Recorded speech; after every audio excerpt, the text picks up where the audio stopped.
Hey guys, it's Brittany. Today we're going to go over a study that was done in vitro, meaning in a petri dish, and it looks at antibiotics, or specifically antibiotic resistance, and whether or not homeopathic remedies affect antibiotic resistance to a certain extent. The title, I got really interested in and really excited about this study based on the title, because it sounds like, based on the title, which is, you can see here, action of antibiotic oxacillin on in vitro growth of methicillin-resistant Staphylococcus aureus, MRSA, previously treated with homeopathic medicines. So it sounds like you treat something, like you treat Staph aureus, MRSA, with homeopathic remedies, and then afterwards they show less antibiotic resistance. And to me, that result is just a little bit unclear. I'm not quite sure I would take the same takeaway from the study. As we go through this, you'll see that mostly my comment about the study is that I just wish they had included a lot more details on methods and results and discussion. Like, it just in general, I feel like it should have been a lot longer paper because they're making some pretty big claims. But looking at some of their data, I have more questions than they answer. Excuse me. I'm actually doing this on Monday morning. Usually I do it on Friday because I'm a little bit sharper on Friday than 7 o'clock on Monday morning, but I was having computer problems. And so now it's Monday morning and I'm an alto and I'm tired. Anyway. So, this paper was published in 2016 in the journal Homeopathy. You can see that here. Right? And so this is particularly on MRSA. So MRSA, people think of it as a disease, but it's actually a bacteria, Staphylococcus aureus, and MRSA is just a strain of Staphylococcus aureus that is resistant to the antibiotic methicillin, which is why when you get an infection of MRSA, it is such a problem because methicillin is the best antibiotic for Staphylococcus aureus. I'm going to have to say that a lot today. So, I shouldn't say it's the best. It was what was it was almost always used for Staphylococcus aureus was methicillin. Now, they used to treat methicillin-resistant Staph aureus, MRSA, with, I believe, vancomycin, and now there's vancomycin-resistant Staphylococcus aureus, VRSA, which is even worse. So as you can see, it's just sort of a game of cat and mouse, as with any predator-prey model. Anyway, so that of course is why antibiotic resistance is such a huge problem, because we keep coming out with new antibiotics to help with the antibiotic resistance. The bacteria develop resistance to that one, and it's just this constant back and forth, back and forth, back and forth. And so we're looking for some sort of way out of the back and forth, right? So the studies coming out of Brazil, here are the authors, and you can see they're mostly associated with the Sao Paulo Medical Association and the medical school. I don't know why there's so many studies coming out of Brazil. I should look into that because it's interesting, right? Anyway, so what they did in this paper was they took two diluted medicines, a nosode of Staphylococcus aureus and belladonna. They used 2 potencies of each, so 6C and 30C. So they had belladonna 6C, belladonna 30C, Staph aureus, nosode 6C, Staph aureus, nosode 30C. And they they grew Staph aureus in petri dishes and then added the remedies and saw how well the bacteria grew. So what they found was when they added the homeopathic remedies, Staph aureus did in fact grow less well than control. Then after that they added, so then on a separate arm of the study, I shouldn't say to the same petri dish, after that they did another arm where they did the remedy and then they added the antibiotic. They say in Brazil that they don't have methicillin, they instead use oxacillin. So where is oxacillin? There. And then they saw how well it grew in presence of both. Now, the title says that they did the homeopathic remedy first and then the oxacillin after. And so then they try and draw the conclusion that, if you treat with homeopathy first and then a antibiotic, that the Staph aureus grew less well. But they don't really give a lot of details on how they did that. So they say they just did one and then the other. But I'm like, so is that like 30 seconds apart? Is it like an hour apart? I don't quite understand. I'm not sure I would say that necessarily we could say that the order matters as much as potentially doing both at the same time or both together, because you can imagine a very different clinical situation, right? Like if somebody gets an infection and you treat with homeopathy first and maybe they get 80% better and then you add an antibiotic on top versus they take both at the same time, right? Like those are different scenarios. Anyway, I don't know which one really we're looking at here.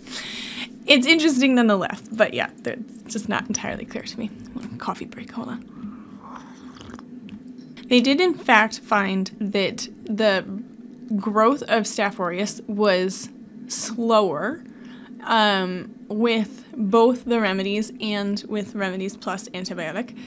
And the results were quite significant in general. They were all less than 0.001, I believe. So usually the p-value was less than 0.001, which essentially means there's a 1%, or I think less, 0.1% chance that these results were due to error.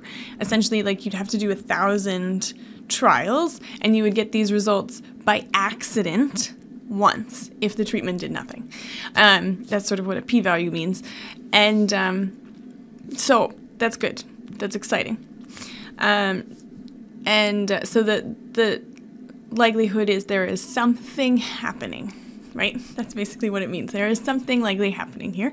All right, so let's take a look at some of the results, because this is where a lot of my questions lie, actually. Although it's interesting. So there's two reasons to go through. So this graph is showing when they only treated with the remedies alone. So no antibiotic was added.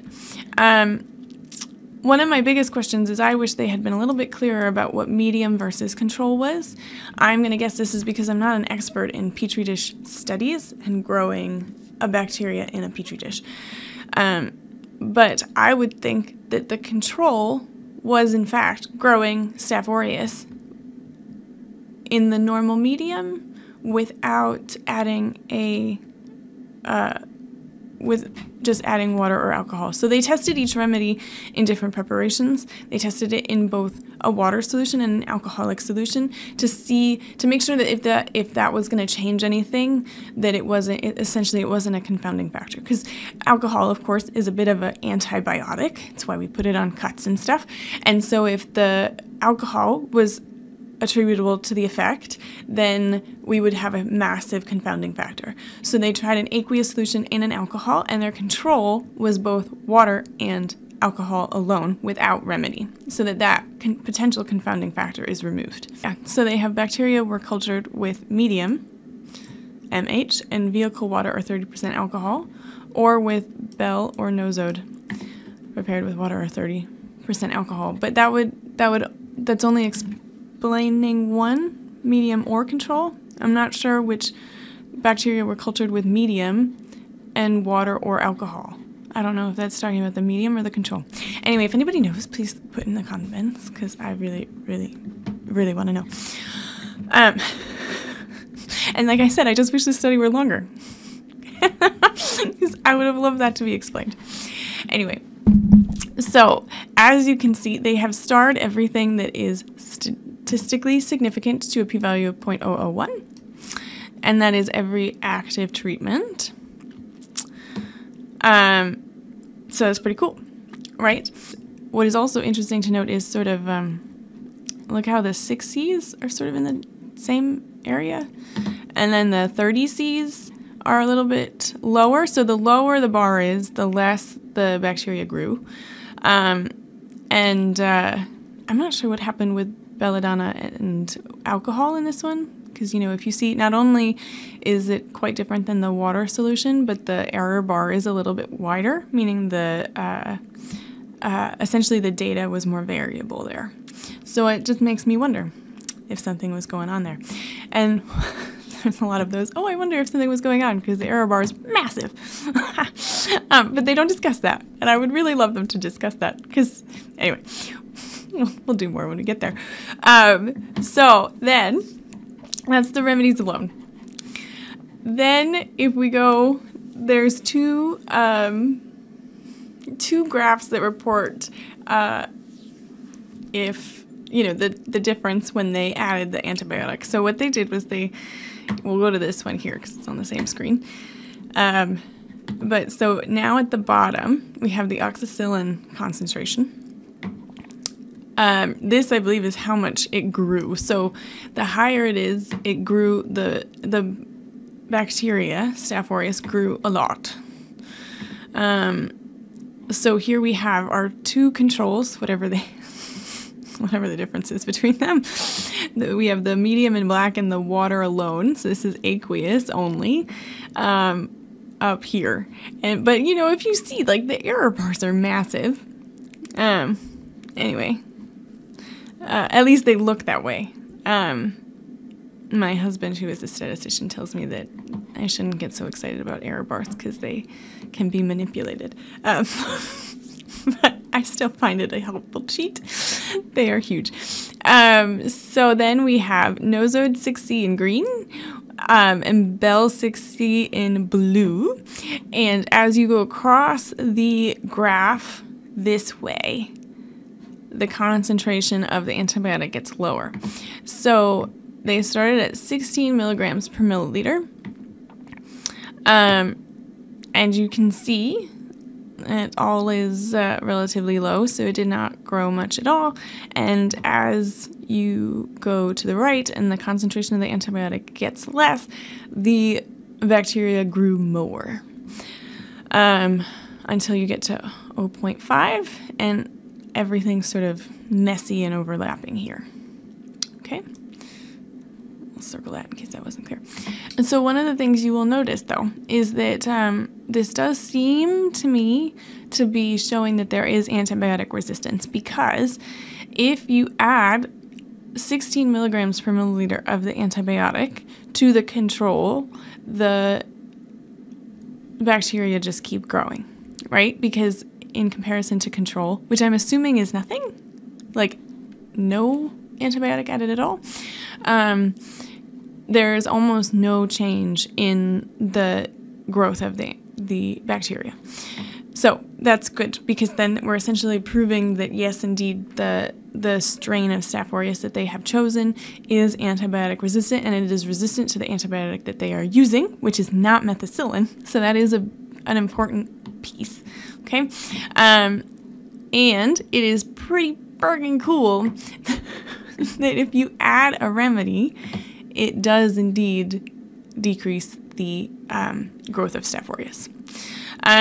So I should say part of the reason I got so excited about this study is because it is a huge pet peeve of mine that many homeopaths seem to treat antibiotics as if they are evil and should never ever be taken. And oh my God, my patient took an antibiotic. Their case has been, pushed backwards by years and blah, blah, blah, blah, blah, blah, blah, blah. It drives me nuts because we don't actually know that. And if you have an infection, it can kill you. And if you, God forbid, get the wrong remedy, if the remedy is late in coming to your patient, if, it's hard for them to get remedies and you don't have a lot of doses to play with, whatever, it is still on the table that an infection could become lethal.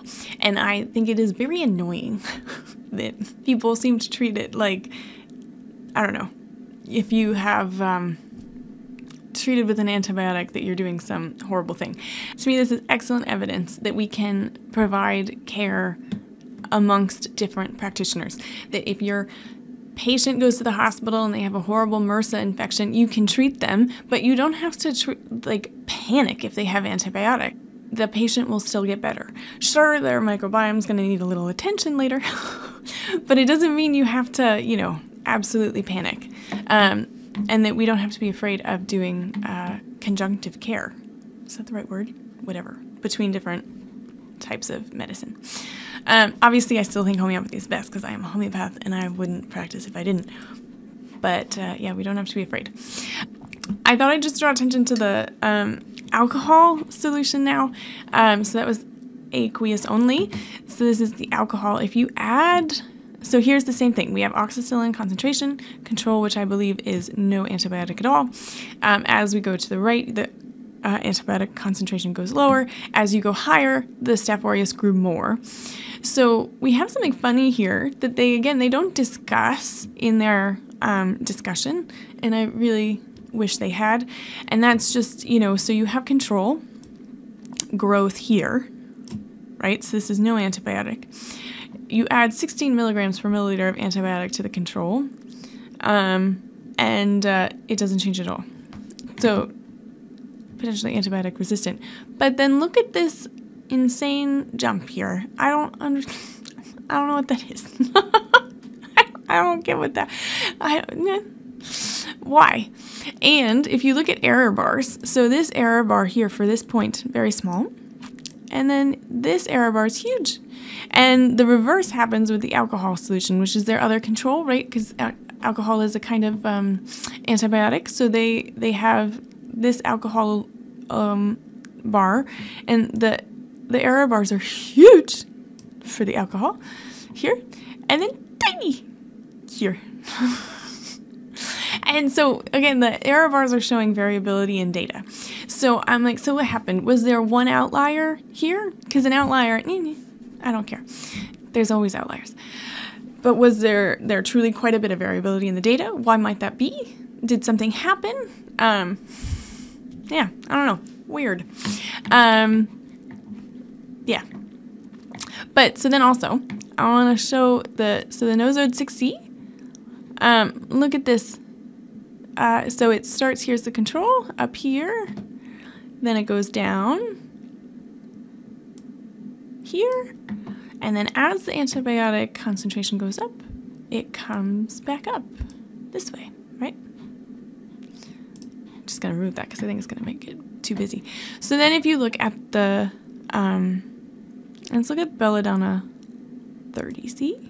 As a comparison. So you've got your control up here, then you add your antibiotic at 16 milligrams per milliliter concentration. As you go to the right, you get less antibiotic, and look how low it stays. It stays down here at the lowest concentration of the antibiotic, whereas the nosode 6C is down here. Now, I'm not trying to say anything about nosode versus belladonna. It's just not the time or place. But I think what this shows to me is some interesting petri dish evidence for the thing that homeopaths have noticed for hundreds of years now, 100 years, whatever, that as you go up in potency, for whatever reason, it seems to be stronger. And you can see these 6Cs are not necessarily performing quite as well as the 30Cs, which I find fascinating. And I love that I actually have some concrete evidence of this particular phenomenon that we see in clinical practice. Okay, but again, they don't talk about that at all, and that would be a really cool discussion point. And I'd love to see if they found it in other literature that I could go find, all that stuff. None of that. They don't talk about it at all. They talk a little bit in the discussion about why they chose belladonna and the nosode Staph aureus. The nosode Staph aureus is just because they wanted the nosode Staph aureus, right? Although I would have been interested to know how the nosode was prepared. Was the nosode of a methicillin-resistant strain of Staph aureus or not? How do they know? Where did they, that would have been an interesting discussion to me.